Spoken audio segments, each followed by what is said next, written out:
3, 2, 1. Oh, we're back, folks. This is Ukulele Uke Club office hours for March 4th. My guests today are, well, I don't have any guests today. It's just me. But we have a lot of people online from around the world, around the country anyway. You know what? I'm just curious. Type in where you're from. I'm just curious to see who's here from where. So my apologies to those of you who are here and those of you who are listening in to the replay later for the mix-up that happened on our regularly scheduled call a couple of days ago. I don't know what happened. Just the technology went kablooey. It's happened once before, and I was able to instantly restart it, and you guys were able to find it. The other day, none of that worked. So, you know, we're dealing with the cutting edge of ukulele technology, and sometimes those things happen. So thanks for being cool about it. Canada, Australia, nice. Jerry and I are here in Massachusetts. I know Barry's from California. So we really are covering the globe. Very exciting. So this is what I want to talk about today. We have been, over the last 2 or 3 weeks, kind of talking about movable chords, trying to attack it from different views. And I'm going to stay on that for one more week today and move on to another topic for next time. Bear in mind that the whole point of these get-togethers is for you members of the Uke Club to have an opportunity to talk to me personally, to ask questions about things that are happening in our Uke Club exercises. But also I seize the opportunity to try to provide a very mini lesson, just so we have a topic for the day. So anyway, what I thought I would hit today, since in the Uke Club lessons, they have sort of almost a randomness. I mean, there's the very strict schedule that we go to Monday, Tuesday, Wednesday, Thursday. So we always know what to expect on a certain day. But there's not a whole lot of interrelation from one day to the next, or even necessarily, from one Monday to the next Monday. So I've had this song in the back of my mind, which is a Shirley Temple song. I posted a link to it. It's at the very top of the live chat. But let's see, I can paste it in again. Hey, what did the Blue Jay say? And the reason I've had it in my mind is because it does a good job. It's a simple little song. It's a 2-chord song. But it does a good job of sort of weaving together some real basic things into a sweet, catchy little ditty. Specifically what it has is a G major scale. So we've got those scale days that we hit all the time, and a little bit of melody playing via a movable chord.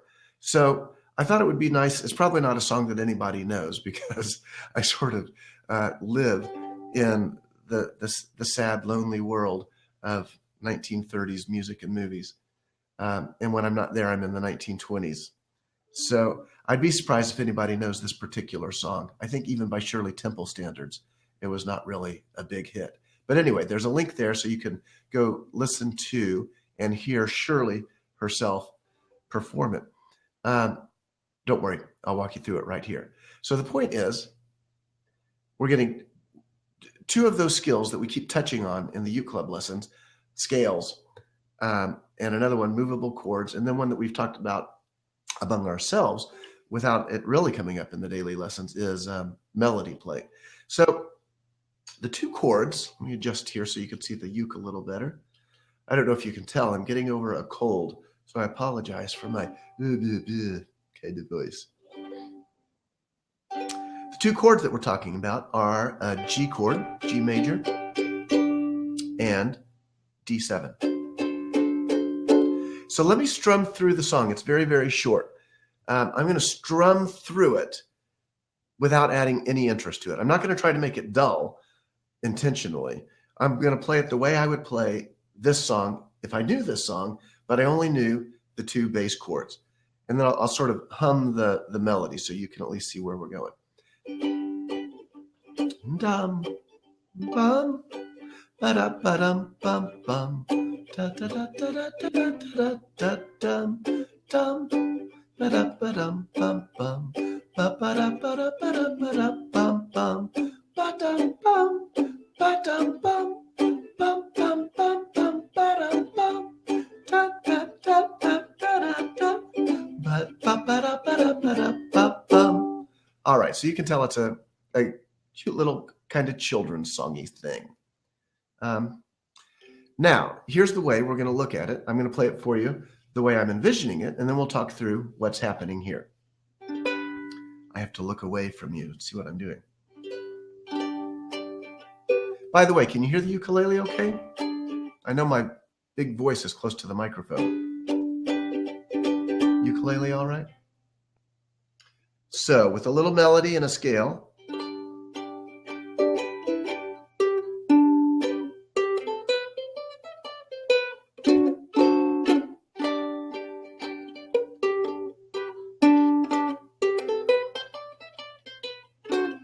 and then the movable chords.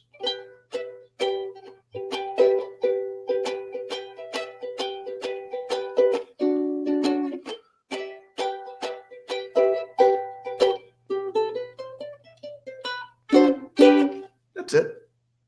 So, cute little song, and the words are something about, hey, hey, what did the blue jay say to the little cat up on the fence one day? So Shirley Temple is wondering, what did the blue jay say to another little bird while they're sitting on the fence, and then they see a cat, and now the little blue jay is just a little feather in Nellie's hat. Ha ha ha. All right. So what's happening here? What am I doing to try to add interest to this simple 2-chord song? Well, as I mentioned, it's a couple of things right out of our daily exercises. The idea of a major scale, that little run. Oops. You see, I'm so concerned about making this a show business worthy presentation that I forget to look at what I'm actually doing on the ukulele.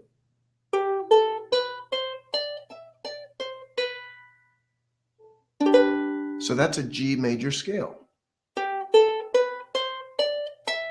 And it would keep going, but we walk it back down.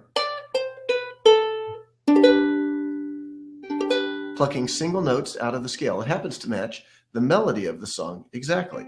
Hey.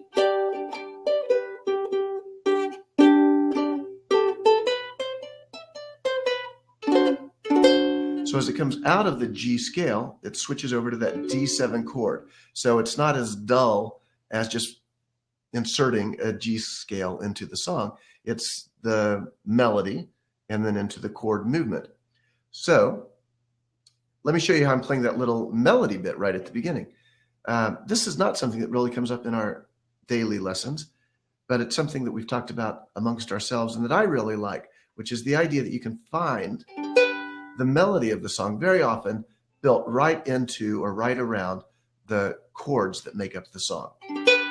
So here we've got to reach up to grab a D note at fret 5. I'm holding a G chord. I'm going to grab that extra note. Don't worry, I'm not going to walk you through every single note of the song, but I just want to give you the concept so you can work it out on your own for this song or for another song that is a song you know and like.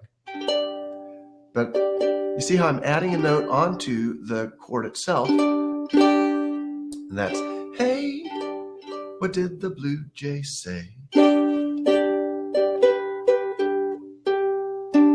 So apart from that high note that I've added, all the rest of the notes are right in the chord. Whoops, that's not right. Let me do it again. And I'm just walking my way across the neck, playing the notes that are built into the chord. But I'm doing them individually. So even though I'm holding the chord, rather than getting, hey, you know, there's nothing wrong with that, but I can do pretty much the same thing and coax the melody out. Then the scale. D7.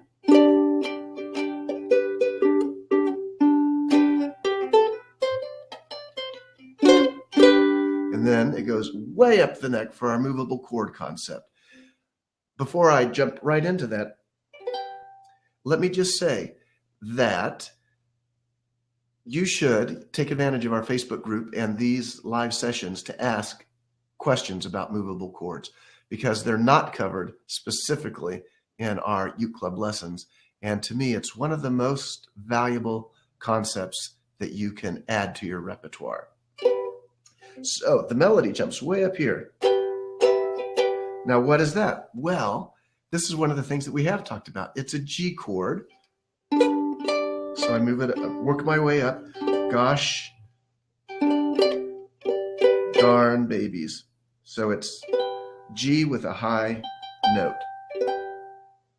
7th fret. Test it and compare. Does it sound like the regular G that you know? Yeah, it does. You can tell it's stacked up in a different order, but it's the same chord. So I'm grabbing it this way because I want that melody note for the song. Way too high for me to sing with a cold. So by barring it here, I get a melody note when I add my pinky, and I get a melody note when I release my pinky on the first string. That's usually the way chord melodies work.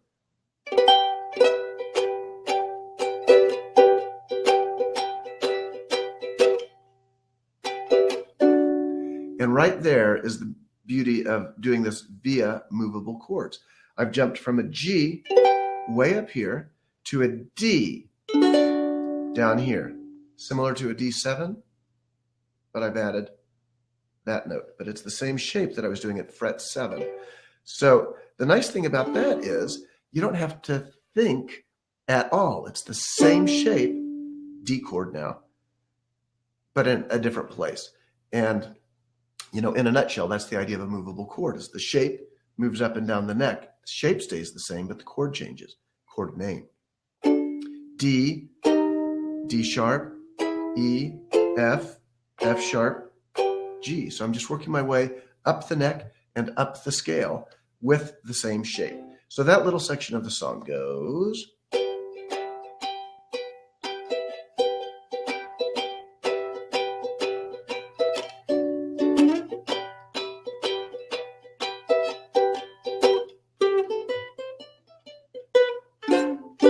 And you're done.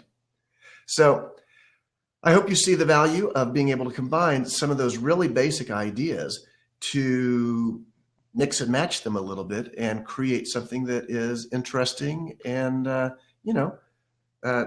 we're not only taking basic ideas, but we're taking a very basic song, 2 chords, and trying to make it into a little bit more of a fun song to play and a fun song to listen to. So that's what I wanted to show you today. I'm happy to take questions. Thanks for the big hands up. I see those coming in. Happy to take questions on specifically that. Happy to take questions on anything that's come up recently in our uke club lessons, or anything that's uke related at all. Or if you just want to tell me you feel sorry for me with my nasally voice. As you know, I prefer to keep these as short as possible, but as long as they need to be. So anything that's going on your mind, let me know. We are recording, just so you know. You're welcome to jump on screen if you want to talk to me. It's always fun to say hello. But it doesn't look like we have anything coming in. So I'm going to turn off the recording, and sometimes that loosens things up a little bit. What's Jerry say? Guitar players note at the 7th fret, the strings. Oh, very clever, Jerry. I never really thought about that. So are you saying that when I bar at fret 7, I've converted to guitar notes, right?